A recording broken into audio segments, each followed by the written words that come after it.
Dalam dekapmu, aku menitipkan sendu dan ragu.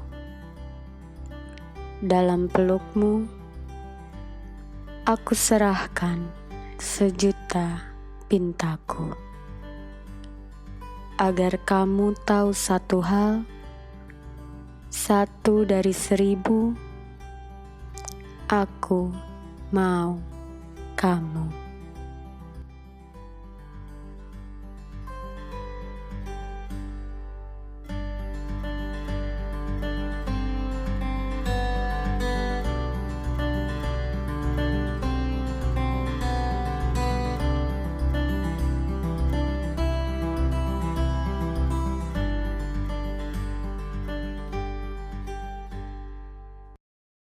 Hai semuanya, terima kasih banyak sudah mau bergabung dengan podcast Pecah episode yang pertama. Banyak dari kalian yang mungkin masih bingung, saya tuh mau bermonolog apa di podcast episode yang perdana ini. Well, sebelum kita mulai podcast kali ini, ada baiknya saya memperkenalkan diri dulu. Mungkin berhubung ada teman-teman yang baru pertama kali mendengarkan suara saya kali ini. Perkenalkan, nama saya Oda Sekar. Saya adalah dalang di balik satu buah buku yang sebentar lagi akan terbit dan menyapa kalian semua yang ingin disapa. Oke, memperkenalkan diri seperti tadi itu membuat saya ingat masa-masa sekolah saya dulu di SMA. Berhubung masuk ke sekolah yang sama sekali baru, awal-awal masuk SMA tuh kayaknya sebuah pengalaman di mana saya harus sering memperkenalkan diri. Kayak semua teman-teman yang saya punya itu kebanyakan adalah orang-orang baru. Guru-gurunya apalagi, guru-gurunya itu semuanya wajah-wajah baru yang gak satupun saya kenali atau mengenali saya. Ya intinya masa saya SMA tuh kayaknya masa-masa dimana kayak hidup tuh baru dimulai lagi. Asik. Hebat banget kata-kata saya kali ini. Kebetulan banget ngomongin SMA. Waktu SMA saya bergabung dengan kelas CIBI atau kelas CIBI yang merupakan singkatan dari kelas cerdas istimewa berbakat istimewa. Well, mengutip kata-katanya Nadira di novel Pecah yang tadi saya sebutkan, yang sebentar lagi akan terbit. Kelas CIBI itu adalah kelas yang gak keren dan malah membuat dia jadi sadar kalau dia itu sama sekali bukan orang yang pintar. Lucu sih ya, tapi bener banget sih ini. Kayak dari kelas CIBI ini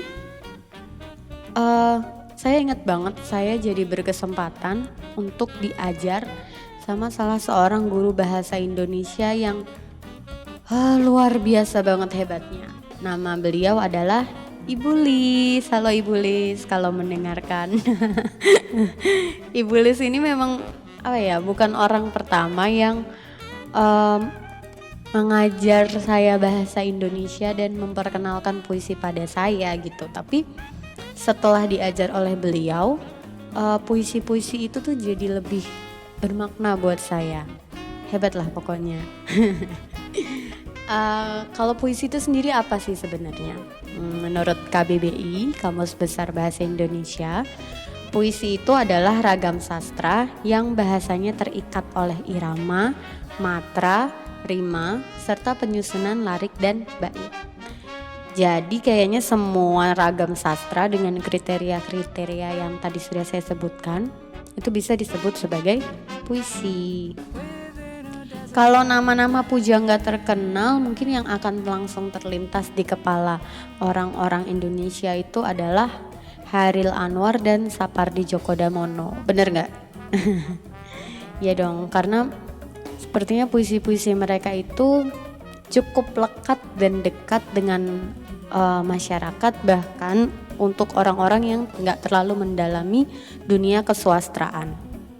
Chairil Anwar itu dengan puisinya yang berjudul Aku menjadi legenda banget ya, even jadi hot topic, isu hangat di kalangan anak-anak muda, terutama sejak Ada Apa Dengan Cinta merajalela. Setuju gak? Kalau Eyang Sapardi itu menurut saya jadi dekat dengan masyarakat karena gelitik puisi-puisinya tuh romantis gitu dan menjadi karya yang banyak dikenal karena mampu menyentuh hati orang-orang dengan romantismenya yang luar biasa, hebat, sangat itu. Ya, intinya saya juga mengenal dua pujangga itu bahkan sebelum saya bertemu dengan Ibu Lis yang memperkenalkan kembali mereka pada saya di SMA. Hal yang membuat puisi-puisi di SMA ketika masa saya SMA itu jadi berbeda adalah karena Bu Lis memperkenalkan pujangga-pujangga lain pada saya yang nggak kalah hebatnya dan nggak kalah kerennya. Salah satu puisi yang mengena banget buat saya waktu SMA itu adalah puisi jenis kontemporer milik Sutarji Kalsumbahri. Karyanya Bapak Sutarji Kalsumbahri ini selalu nikmat di mata, di telinga, dan dirasa. Kayak ada makna yang terorganisir dengan acak tapi selalu tepat sasaran di visual dan audio gitu. Sebagai contoh ya, ada puisi beliau berjudul Shanghai. Isinya itu kebanyakan tuh kayak rally tenis meja. Kutipannya kayak gini. Ping di atas pong, pong di atas ping, ping ping bilang pong pong, pong pong bilang ping ping, dan seterusnya dan seterusnya.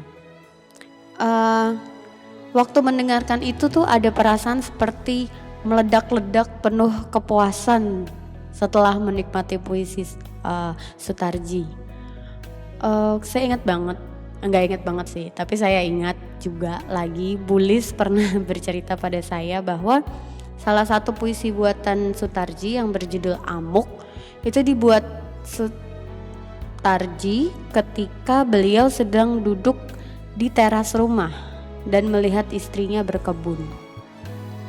Saat itu pot-pot berjatuhan. Bentar. Saya lupa deh. Saat itu pot-pot berjatuhan atau tukang pot lagi lewat gitu. Intinya berhubungan dengan pot. Dan kejadian berhubungan dengan pot ini menggerakkan Sutarji untuk menulis puisi berjudul Amuk yang banyak liriknya itu berisikan kata pot lalu suara dentuman-dentuman kayak benda jatuh gitu. Percaya sama saya, kalian bisa Google atau cari bukunya Sutarji Kalsumbahri dan cari puisi yang berjudul Amuk. Di situ banyak kata-kata pot dan ketika dibaca itu hasil suara yang dihasilkan adalah suara-suara dentuman atau suara-suara benda berjatuhan gitu. Hebat banget lah pokoknya. Nah, seperti itulah cara Bu Lis memperkenalkan pada saya bahwa puisi itu bukan satu hal yang jauh gitu. Puisi adalah apa yang kita alami, kita dengar, kita rasakan, dan kita lihat. Jadi puisi itu sebetulnya adalah manifestasi dari hal-hal yang dikumpulkan oleh kelima panca indera kita gitu. Alhasil saya jadi berkesimpulan bahwa sebetulnya begitulah cara Nadira dan Biru, nama dua tokoh dalam novel Pecah ya, menulis puisinya masing-masing. Mereka itu dua orang yang senang mengumpulkan manifestasi hasil reaksi lima panca indera mereka dalam bentuk tulisan. Nah, ini adalah gambaran jelas bagaimana banyak orang tertarik menulis atau menikmati puisi. Karena puisi adalah sesuatu yang harusnya dekat dan lekat. Nadira dan Biru mendekatkan diri mereka dengan lingkungannya melalui cara ini. Mereka menjadi produk sosial yang tercatat karena mereka menuliskan proses perkembangan diri mereka itu dalam bait-bait puisi. Jadi kangen masa SMA. Sebetulnya masa-masa SMA itu juga bukan hanya tentang saya berkenalan dengan puisi. SMA itu juga menjadi jembatan saya makin senang berinteraksi dengan sains yang sebetulnya mampu menjawab banyak pertanyaan kehidupan dengan begitu filosofis. Nggak percaya? Oke, saya kasih contoh. Seorang guru kimia saya waktu SMA, nama beliau Bu Rizda. Beliau selalu mengajarkan saya hal ini. Dalam persamaan kimia, reaksi akan selalu menghasilkan produk. Sama seperti manusia, dari tindakan-tindakannya akan selalu menghasilkan tindakan lain di masa depan sebagai hasil dari tindakannya di masa lalu. Bu Risda sering bilang kalau orang-orang yang belajar kimia biasanya akan terbiasa jujur. Karena ketika nggak jujur dalam mengerjakan sebuah percobaan atau penelitian kimia, hasilnya akan selalu kelihatan dari produk percobaan yang dilakukan gitu. Maka kemudian belajar kimia membuat saya lebih mengerti banyak hal, apalagi terutama makna memberi. Karena even elektron dalam kimia itu akan selalu bergerak dari yang kelebihan muatan menuju yang kekurangan muatan. Elektron aja mengenal kata saling memberi dan saling menguatkan dengan sesamanya gitu. Ikatan kimia juga didasari hal ini, mereka saling melengkapi antar atom maupun antar senyawa. Jadi gimana ya, bahkan jenis terkecil biotik, abiotik, komponen abiotik dari kehidupan aja kenal kata memberi gitu. Kenapa kita yang hidup tidak bisa belajar dari hal itu gitu kan sih. Filosofis banget kan. Nah hal itu juga yang saya rasa dialami oleh banyak pelajar-pelajar SMA di luar sana. Kalian salah satunya? Kalau bukan ya seenggaknya Dimas sama Nadira dari novel Pecah itu adalah bagian dari kelompok yang merasakan hal ini. Merasakan bahwa sains itu mampu menjawab kehidupan dengan cara yang sangat filosofis, dengan cara yang sangat mendasar. Di novel Pecah, Dimas itu menyukai sains. Sains membentuk kehidupan Dimas jadi idealis.